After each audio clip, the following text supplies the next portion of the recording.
There you go.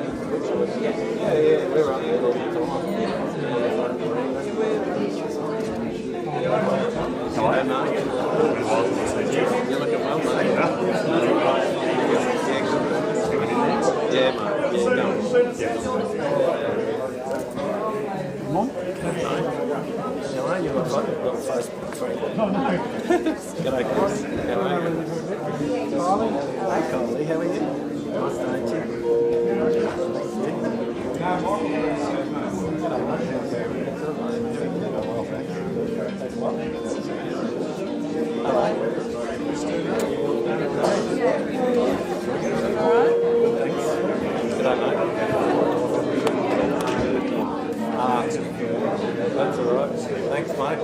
G'day, mate.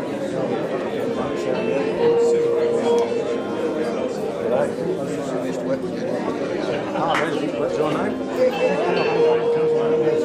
Oh, really? Nice to meet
Beautifully chosen, beautifully chosen.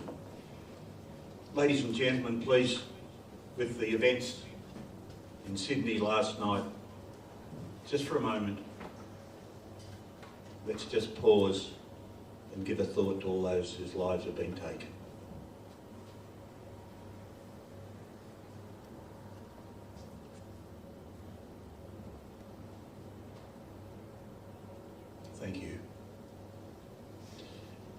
afternoon to you all. Thank you for being here. Big welcome. We gather today to mourn the passing of John Kleverlaan. We gather to say our final farewells. We gather to pay tribute to John's life of 83 years. And for some of you here in this room, you know the story that I'm going to relate. A life that began in Holland, a move halfway around the world to Australia, and it's here in Orbost that we say farewell to John. And just for a moment, let's consider a young fella of 10 years of age coming to not only a new country,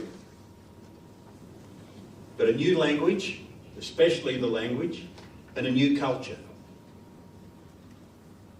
Most of us can only imagine the difficulties, and some of you, as I say, have lived those difficulties. But John walked through all of these challenges to establish himself as a strong part of the Orbost community. And please, just for a moment, let's pause to remember Carla, who passed away in 2020. And for Monty and Renee, Rodney, a dad, Livia, Molly, Blake and Jack, your oppa, did I pronounce that properly? Close. Close. And to the extended Kleverlaan family, if you're out there on our live stream, you are most welcome as well. A brother and an uncle and a friend. But ladies and gentlemen, while we may be grieving for John, let's also celebrate his life and times, because the real sadness is in his passing at 83 years, not in the wonder of that 83 years of life. And Monty's going to share his dad's story a little bit later on, and we have other stories and memories to share. And as we begin our celebration of John's life, a big thank you to the ambulance officers here in uniform. You almost put your uniform on, Jimmy. Thank you for being gathered together. It's a remarkable tribute.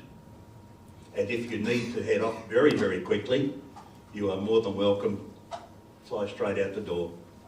It won't be interrupting us. There's people who need you more than being here. And I think John would be pleased to see you all gather in tribute. So please, ladies and gentlemen, bring back your favourite memory of John and hold it close. We found this reading that speaks to us of John. It's called One at Rest. It might be in your order of service if you want to follow it. No, not enough room in that one. Think of me as one at rest. For me, you shouldn't weep. I have no pain, no troubled thoughts, for I'm just asleep. The living, thinking me that was is now forever still, and life goes on without me as time forever will.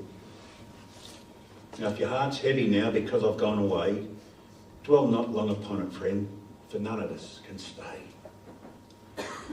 Those of you who like me, I sincerely thank you all, and for those of you who love me, I thank you most of all. The answer to life's riddle in life I never knew. I go with hope that now I will, and even so will you. And foolish, foolish me that was, I who was so small to have wondered, even worried, at the mystery of it all. And in my fleeting lifespan, as time went rushing by, I found some time to hesitate, to laugh, to love, to cry. And matters it now if time began, and if time will ever cease. I was here, I used it all, and now I am at peace. Now, Monty, come on, you've got a sheet of paper, so you're going to come up and share with us, please.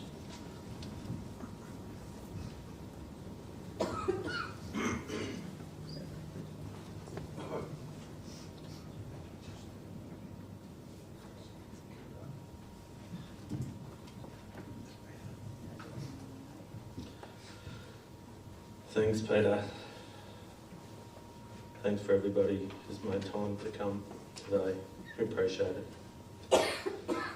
John Lawrence Kleverlaan was born 23rd of May 1942 in Alkmaar, Holland.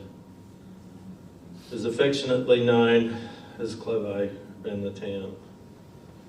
He was the eldest child of Montes Denis, followed by Marion, Monty and Gerda, born in Mafra.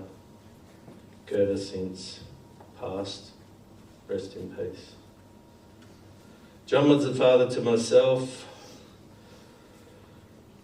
and our sister Carla, who's passed as well from similar sort of cancer. Father to Rodney, younger brother, and proud old to Olivia, Molly, Blake and Jack. Bit of a timeline, as our friend Bruce would say. John, born in Alkmaar, Holland, attended primary school. He had a habit of being late home from school. He was always swimming in the canals. He ended up quite a good swimmer, but when he was little he nearly drowned a few times, I think, so he needed to have swimming lessons. 1952, following the war, the family left Holland in search of a better life in Australia. They arrived by boat in Fremantle before travelling on to Melbourne. These would have been tough and uncertain times for a young family fleeing war, travelling halfway around the world to start a new life. They started their life as Australians in a farmhouse in Boisdale, where the children attended the local school there. While they were there, they met other Dutch families like the Bombers and the Jansons. They all worked together. They all agreed that they needed to get ahead and decided to buy bush blocks close to Orbost and Simpsons Creek. After spending a few years in Boisdale. The Kleverlaans were first to settle and the others followed close behind. Orpa being a builder, helped build the homes for the families to get everyone organised. This small Dutch community worked incredibly hard, but also knew how to enjoy life with music, laughter, smoking and drinking, and never, after the hard work, needed an excuse for a party. That culture still lives on. John formed lifelong friendships with other Dutchies around town, but notably he spent a lot of time with Tinny and Theo Mecken and their families, and spent many years together, and he's still, right till the end, had a strong bond with Theo and Tinny. John and his younger brother Monty both left school when they were 15, and despite their leaving school quite early, their education was pretty exemplary, especially in handwriting and maths and English. After a few hot starts of working locally together, Montes Moilpa decided to start building and took John and Monty under his wing to learn the craft of building. He was a hard taskmaster, was a carpenter, joiner, and was an organ maker before coming to Australia. Some of the fun stuff John would like to do. John was an active tennis player where he made lifelong friends, including Gary Cooney. When John fell ill, Gary rang John daily and visited him almost every second day towards the end. He even spent the last night with him before he passed away. Their friendship was almost a lifetime.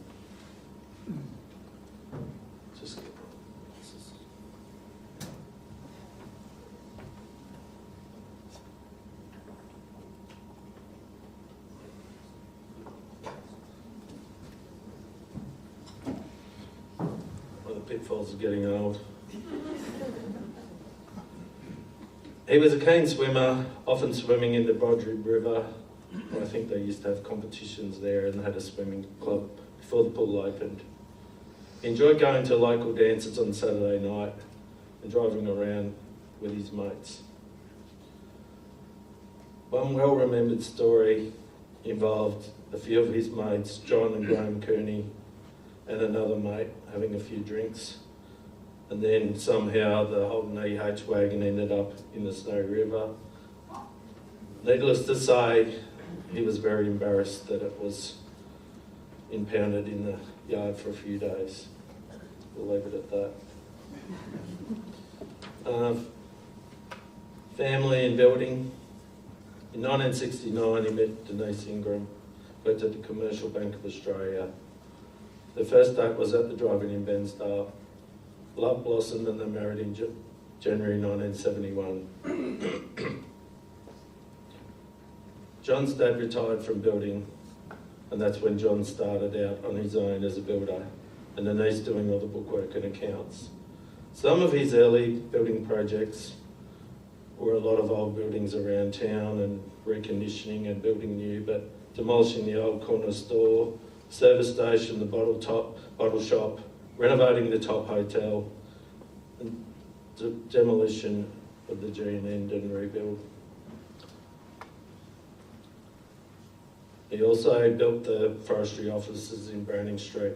I do remember sweeping up all the floor when I was a kid, as we did on weekends a fair bit.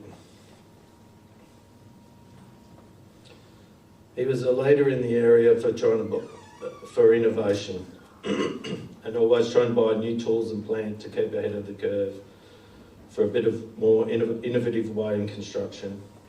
He had the first electric power saw in the area, purchased a helicopter for finishing concrete. He was one of the first people to build roof trusses in the area. We used to build them out of OB hardwood in the workshop, and you can imagine they were quite heavy.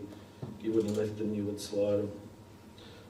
Most of the homes in this area would have had his influence, whether it was building or design or supply of materials. Projects were always well planned and executed, although he was always too busy doing other people's projects to finish his own project. The builder's house is never finished.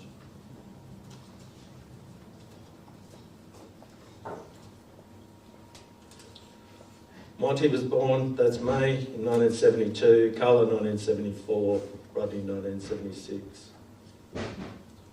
As kids, we were a lot on site a lot, cleaning up or working in the shop or doing stuff like that. It seemed like there was always work to be done. His whole life was probably more about work than most things. We did spend a bit of time at Cape Conran at Christmas time, which was great as a family. He'd come along to horse events with us. We used to ride our bikes around Jarramond of a night with myself and Carla and Rod, and sometimes the dog. He was always thinking ahead and had a vision to open a building supply store in town. He was talking to a good friend of his, Nolly Bills, a good friend of the family as well. Was thinking about selling 7 McLeod Street. The deal was done, and quickly in no time, J&D Building Supplies was opened and operating in October 1978. Life was pretty busy with John and Denise's building business, a new shop, 3 young children, as well as John still building. He ceased building after about 12 months in the building supplies and started drafting service. Denise also was a big part of the day-to-day running of the shop, as well as his first manager, Terry McDonald, to help manage the business as it gained momentum. Through building, drafting and J&D Building Supplies, he employed a lot of people. He may not always have been loved by them, but they certainly respected him for his work ethic and attention to detail. He would never give up.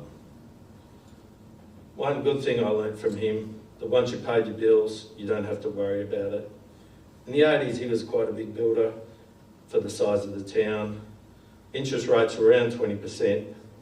He was building a couple of pretty big homes for people, and the talk was the owners were going to go broke. He spoke to the bank and they said, "Don't worry about it, John, that'll be fine." Sure enough, when the jobs were almost finished, there was no money from him from the banks. He almost went broke, but he made sure everyone was paid. His love of ambulance was one of his true passions. It made him very happy. It was an outlet for him to drive past fast and help people. We knew if the phone rang it was on late of the night with an F-150 coming down the road at breakneck speed, would be soon with flashing lights. Got me very excited.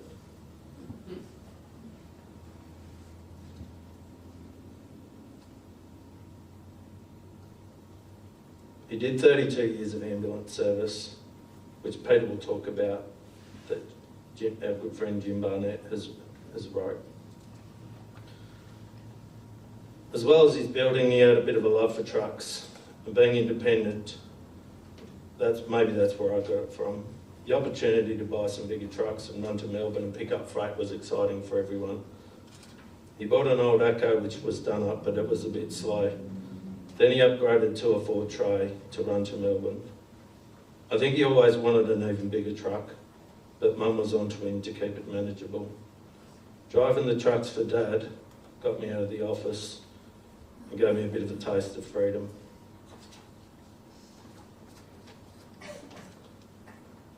Some of his favourite sayings and a recipe for success were, "Don't be there at 8, be there at 2:15. I thought they'd be here by now. Geez, it looks like they haven't finished it." You need a system. Measure twice, cut once. Why don't you draw it up first? Write them a letter. Do you want a cuppa? His hobbies were working and his garden. He had plenty of bikes and surf rods and surf ski, but never found time to use them. He's at peace now, and Dad always said that he had a good life. He said about 4 months ago, once he finally got his head round that he was sick, although I think he knew he was sick for a couple of years, that he was going to be at peace with our sister Carla.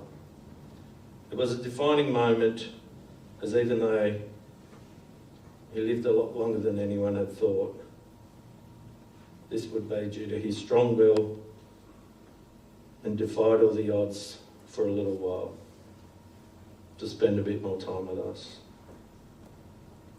Special thanks to those who made his 6 months comfortable.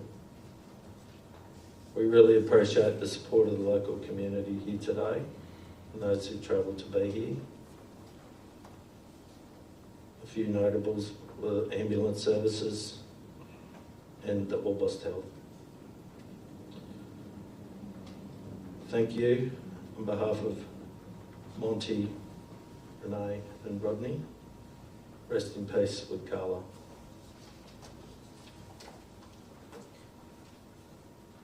This is one from Rodney, Olivia and Blake. This will be a little bit shorter. My memory of Dad was us going for Sunday drives when we were kids around Simpsons Creek, Lock End, Jeremiah and Cape Conroe. Dad taught me from a young age to be the best I can be at what I do.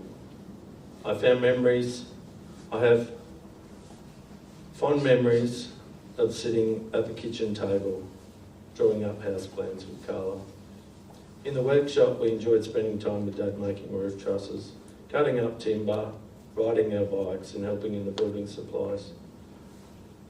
Dad always had time for anyone who needed advice on building materials or building. I asked Dad a lot of questions and he always was a wealth of knowledge and gave good advice. Over the years, Dad travelled to Croydon to help us with our house.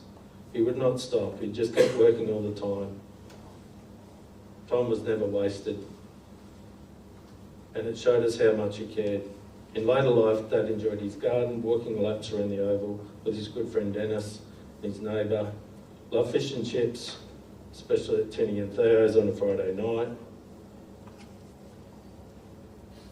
When he visited, Dad would enjoy a wild turkey or two and would have a laugh and reminisce about old times. Olivia and Blake came along and Dad was a very proud Orpa. Rest in peace, Dad. You'll be sadly missed, but reunited with our beloved Carla. Please, ladies and gentlemen. That was beautifully put together. Beautifully put together. I got a bit of a wry smile from Monty. I was just sitting over here quietly when we laid his beautiful Oma to rest. We were at St Coleman's, and I'm out the back at that time. And whoever presented the eulogy, and it wasn't you, Mon, it was you reckon? Yeah. He's saying, "Oh, my Oma Ida," and I think, okay, righto. I thought it was a different name, so we're getting organised to leave the church, and I said to Monty, I said, Ida, will just do it this way, and he said, it's not Ida, it's eat. So that's what the smirk was all about. I love it. I love it. Now, time to pause for a moment, ladies and gentlemen, and a photo presentation of John's life with Silent Night, Andre Rieu, and thank you for the music, ABBA. Thanks, Kel.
nothing special.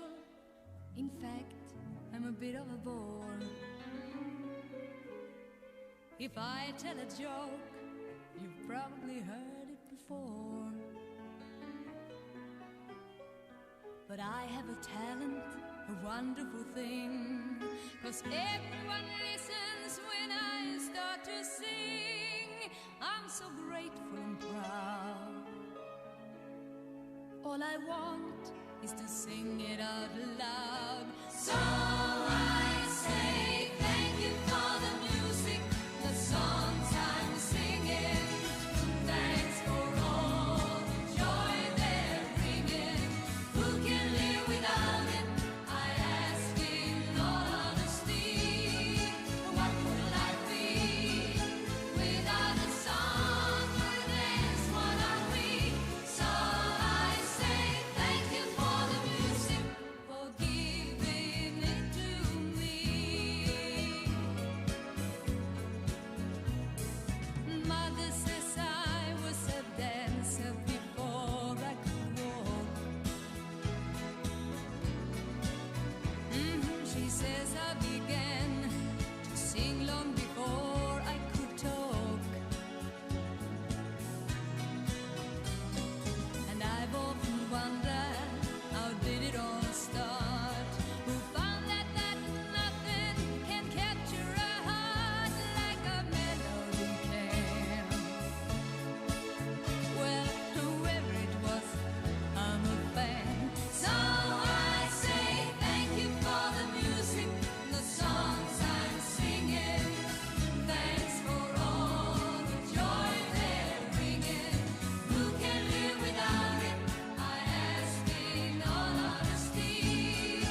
What would life be without a song or a dance? What are we? So I say thank you for the music, for giving it to me.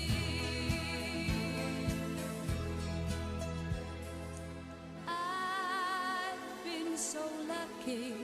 I am the girl with golden hair. I wanna sing it out to everybody. What a joy, what a life, what a chance. Thank you for the music, the songs I'm singing. Thanks for all the joy they're bringing. Who can live without it? I ask in all honesty. What would life be without a song or a dance? What are we? So I say thank you for the music, for giving it to me.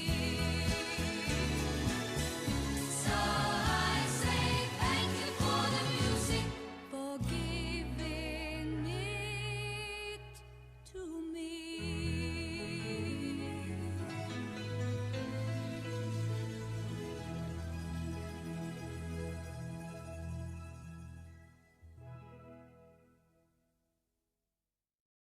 Thank you, Kel.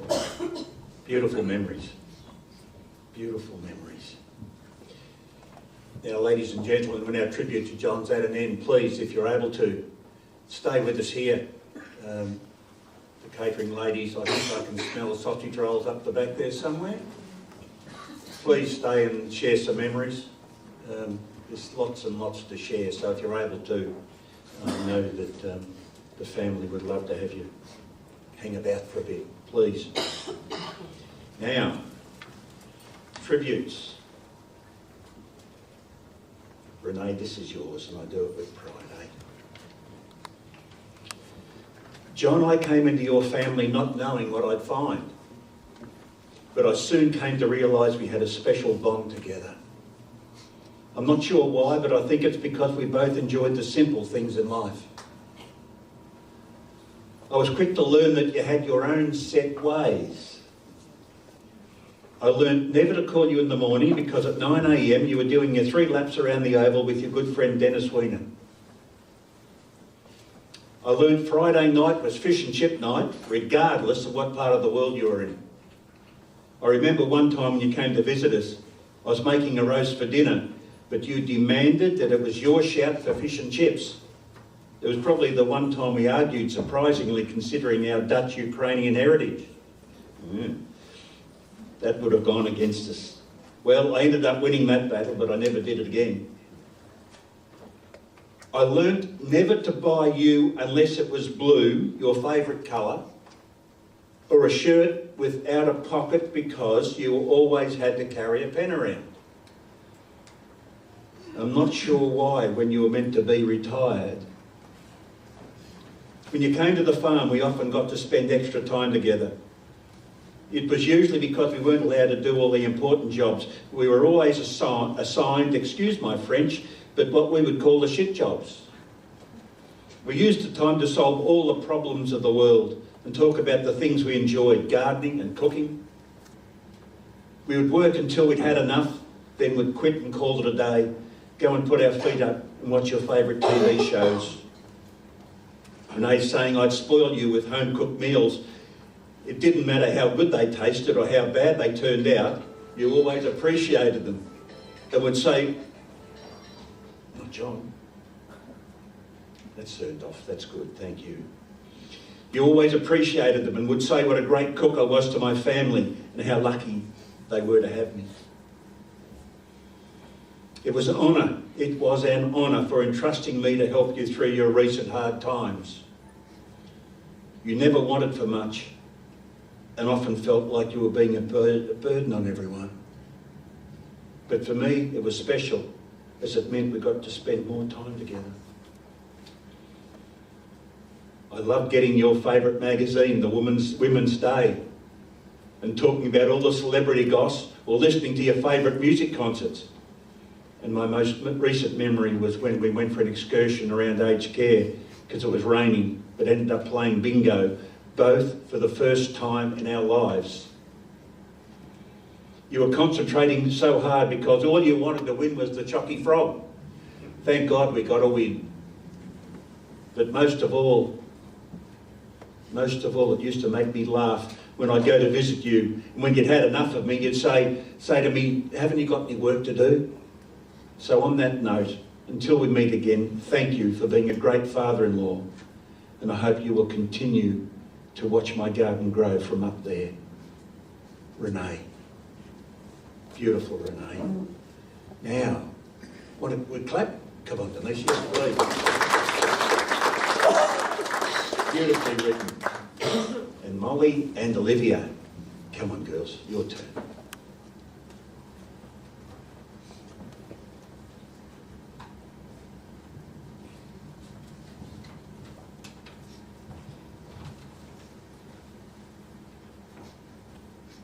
Today we are honoured to celebrate the life of our Olga, a man who was kind and sometimes a bit stubborn too. He filled our lives with an honest, unintentional sense of humour that would make us laugh when we least expected it. Some of our favourite memories of Upa are the simple ones, the ones that somehow say the most. Like how he never forgot our birthdays, ringing us to check the money had been deposited in the bank. Or the way he'd give us Smarties every time we saw him, even though Mum always had to confiscate them, as we'd had too many. The sugar hit us up the walls and drove Mum crazy. A small tradition, but it was a thought that counted anyway. Every time we rang him, without fail, we'd get an update on how everything was going on in the garden, or if he did washing or gone on a walk. He would make us laugh without even trying when he'd watch TV with us and insist he didn't need glasses or hearing aids. You couldn't hear us when we were sitting right next to you, Olpa, and he would mix up every celebrity on screen. Is that Tom Cruise? No, Olpa, that's Tom Hanks. One of the most special memories I have is him sitting with us, using the TV to take us on a little tour around Holland. He'd point out the places where he grew up, and it felt like being given a piece of his past, a glimpse into the life we hadn't experienced with him. And of course, at Christmas time, there were the carols by candlelight, and his favourite song, The Last of the Night, Silent Night, starring John Kleverlaan, even though there was a celebrity singing it on TV, just as his backup singer. Hearing that song will always bring him back to us. Thank you, Opa, for everything. We love you, and we'll keep having a go, just like you always told us.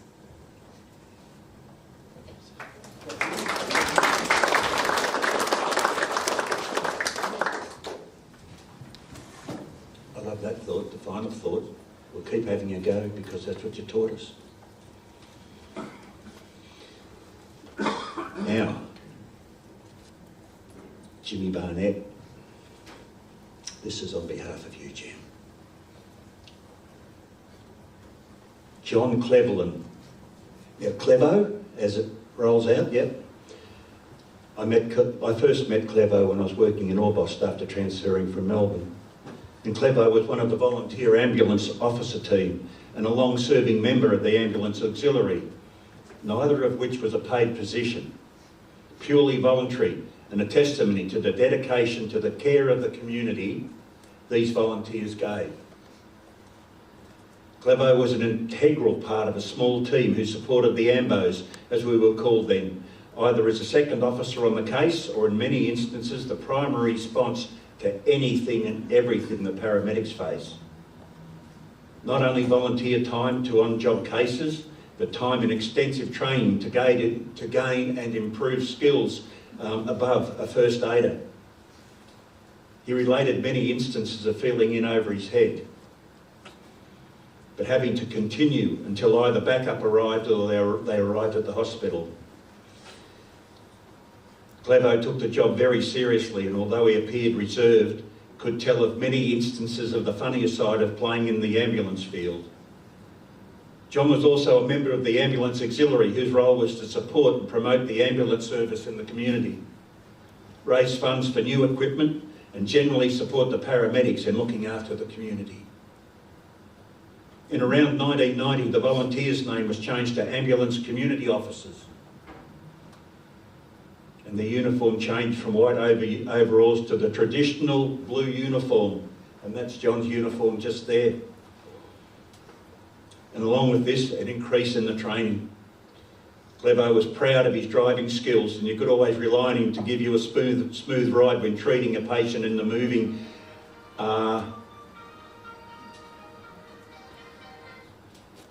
Thank you, Terry. And that brings me to Clevo's one weak spot, taking the mickey out of his driving. You'd be in the back making a groaning noise if you hit a bump a bit hard, even if it was unavoidable. Clevo would be apologising profusely for the rest of the drive while you'd be in the back giggling. When you arrive at your destination and you realise what you'd been up to, he'd go quiet and give you the evil eye. We quickly became firm friends out of ambulance and enjoyed many hours of chatter about family, of which he was very proud, life in general, and his other love, architecture. With the increasing demands made by the changes occurring in ambulance, Clevo decided it was time to give the younger ones a go, and after 32 years, he retired from ambulance. A bloody good effort, Clevo. Well done, Jimmy. Thank you, ladies and gentlemen, please.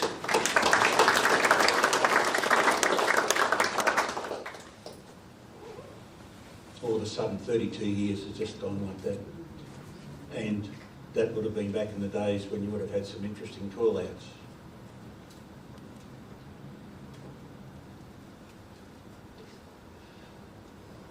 It's time to say farewell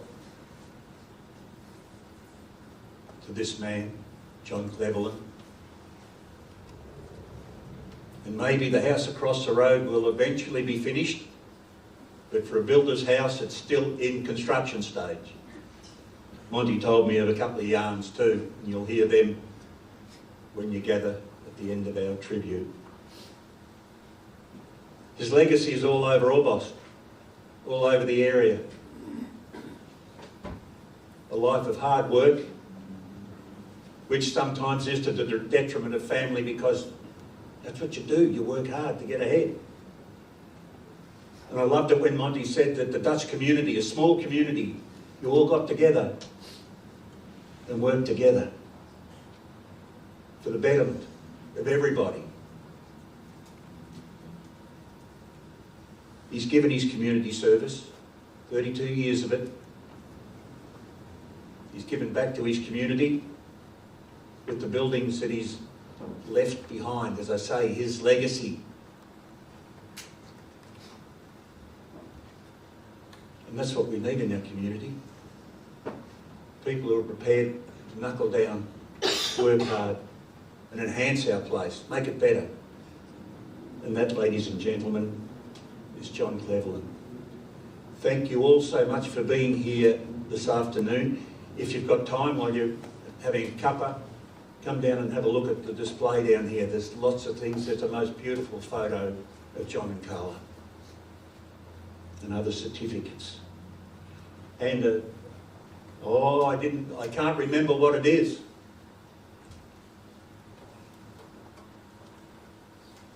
It's a scribe, isn't it? I got that one right, one. And a hammer and various bits and pieces to illustrate this man. Thanks, ladies and gentlemen, for being here this afternoon. Stay together if you can and enjoy, hey? No, you don't clap the bloke up the front. Thank you. And if you feel that you'd like to, please, the Our Father Lord's Prayer. Oh, I've got to say, I heard earlier when Monty said that Dad drove the EH wagon into the river, and a little bit of a dig at his driving skills. I saw a photo of Father Brendan, and I absolutely was laughing inside because Father Brendan got rolled. This is probably about 15 years ago. He did his 12 points and walked for 3 months. And I just thought that was really, really good. If you feel that you'd like to, please, the Our Father version of the Lord's Prayer. Our Father who art in heaven, hallowed be thy name. Thy kingdom come, thy will be done on earth as it is in heaven. Give us this day our daily bread, and forgive us our trespasses as we forgive those who trespass against us. And lead us not into temptation, but deliver us from evil. Amen. And our piece of music to end, and Monty said this as well, that what's a Dutchman doing with a Scottish bagpipe song? John loved the bagpipes. And here we go, our final piece of music. It's not a song. It's Black Bear. Thanks, ladies and gentlemen. Thank you.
Ready